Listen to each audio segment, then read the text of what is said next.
तर इकडे वनमंत्री गणेश नाईकांच्या मतदान केंद्राच्या घोडावरून उद्धव ठाकरेंनी निवडणूक आयोगावर निशाणा साधलेला आहे। वनमंत्री गणेश नाईकांचं मतदान केंद्रच फरार झाल्याचं उद्धव ठाकरे म्हणाले।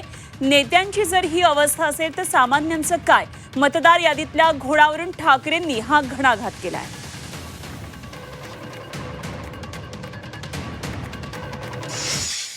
मूलतः इतक्या वर्षापासून आम्ही राफा नाईक विद्यालयामध्ये मतदान करत होतो।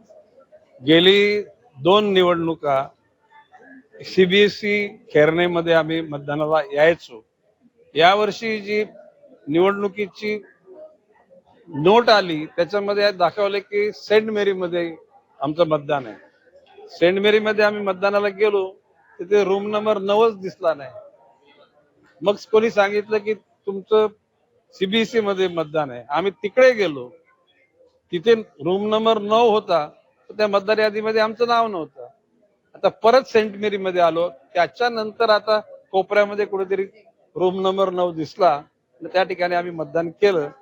अशा प्रकारची ही अव्यवस्था नवी मुंबई महापालिकेच्या निवडणुकीमध्ये मला बघायला मिळाली। हे निवडणूक ज्यांच्यावर जबाबदारी आहे त्या लोकांचं फेल्युअर आहे आणि याबाबत निवडणूक आयोगाला आम्ही तक्रार करणार आहोत।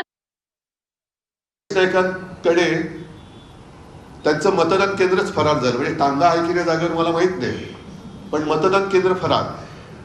त्यांच्या टांगा दुखल्या फिरून फिरून, या मतदान केंद्र गेले इकडे नाही, त्या मतदान केंद्रात 4 तास लागले त्यांना। म्हणजे हे मंत्र्याची हालत आहे। टांगा दुखल्या, केंद्र फरार। टांगा पलटी नाही झालं, पण त्यांच्या खेट्यावरून टांगा दुखले। आता डोक्यावर हात मारावा की पाय चेपत बसावे, हा गणेश नाईकांचा पुढचा प्रश्न असेल।